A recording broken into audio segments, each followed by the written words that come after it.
moi j'aimerais revenir sur ce qui s'est passé samedi soir. Nous étions à la veille de la journée internationale des droits des femmes et une marche nocturne était organisée à Paris par des associations féministes. Au cours de cette mobilisation, les forces de l'ordre ont chargé contre les manifestantes. Des images, comme vous le voyez, comme on les a vues tout à l'heure, extrêmement fortes, violentes, on peut le dire. Dimanche soir, la secrétaire d'État à l'égalité femmes-hommes, Marlène Schiappa, était invitée sur BFM TV. Elle a réagi à ces événements.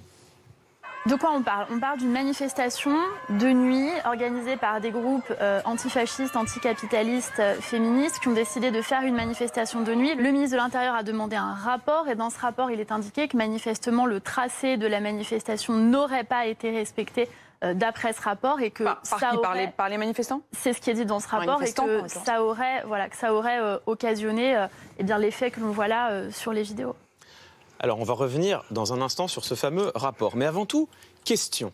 Quel était l'intérêt pour Marlène Schiappa de préciser que les manifestantes appartiennent à des groupes féministes, certes, mais également antifascistes et anticapitalistes? Réponse sur le fond, aucun intérêt. En revanche, sur la forme, il s'agit d'un moyen d'associer ces manifestantes à l'ultra-gauche, donc d'insinuer, mais sans le dire, qu'elles seraient violentes, donc de justifier, mais sans le dire, là encore, la charge policière. Ça, en rhétorique, c'est une stratégie archi-classique. Elle remonte au début du 19e siècle. Arthur Schopenhauer en parle dans son manuel classique, l'art d'avoir toujours raison. C'est le stratagème 32, le principe de l'association dégradante. Marlène Schiappa utilise donc un procédé fallacieux pour justifier la charge des forces de l'ordre. Oui, mais il reste ce rapport selon lequel le tracé de la manifestation n'aurait pas été respecté. Et bien justement, elle en reparle, Marlène Schiappa, de son rapport. Mais donc, ça pose quand même la question de la responsabilité policière. Oui, bien sûr. C'est pour ça que le ministre de l'Intérieur a demandé un rapport à la préfecture de police. S'il considérait qu'il n'y avait aucune question qui se posait, il n'aurait pas demandé un rapport pour voir ce qu'il en est et circonstancier ce qui s'est passé en marge de cette marche féministe anticapitaliste.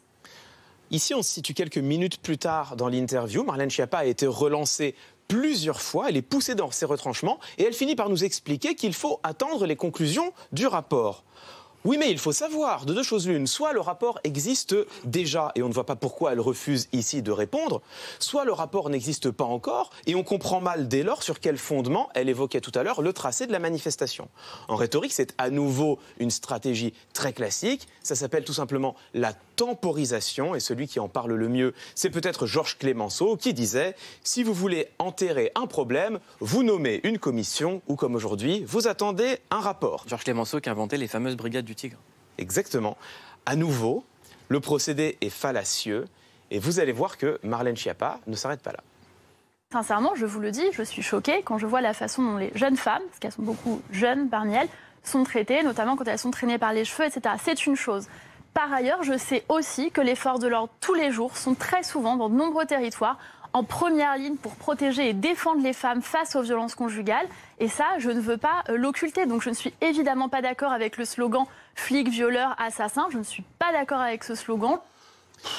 Alors ici, il se passe une petite chose finalement assez subtile. D'une part, Marlène Schiappa se dit choquée, elle le dit très clairement. Mais ce faisant, elle fait part d'une émotion personnelle. À aucun moment, elle ne condamne ce qui s'est passé, elle ne tire aucune conséquence, bref, elle refuse d'en faire une question politique. Immédiatement après, il y a un mais, et ce qui est important, c'est ce qui vient derrière ce mais. Elle nous rappelle qu'il ne faut pas oublier que les forces de l'ordre sont aux côtés des femmes pour lutter contre les violences conjugales. C'est vrai, c'est important.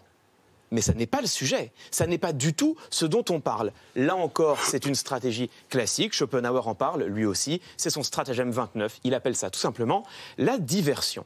C'est intéressant parce que, selon moi, on touche ici au cœur du problème. La véritable question qui nous est posée par ces images, ça n'est pas du tout celle de la violence faite aux femmes, c'est celle beaucoup plus générale de la violence policière. Et c'est précisément la question que Marlène Schiappa cherche à éviter, quitte à utiliser des procédés déloyaux. Et on comprend bien pourquoi.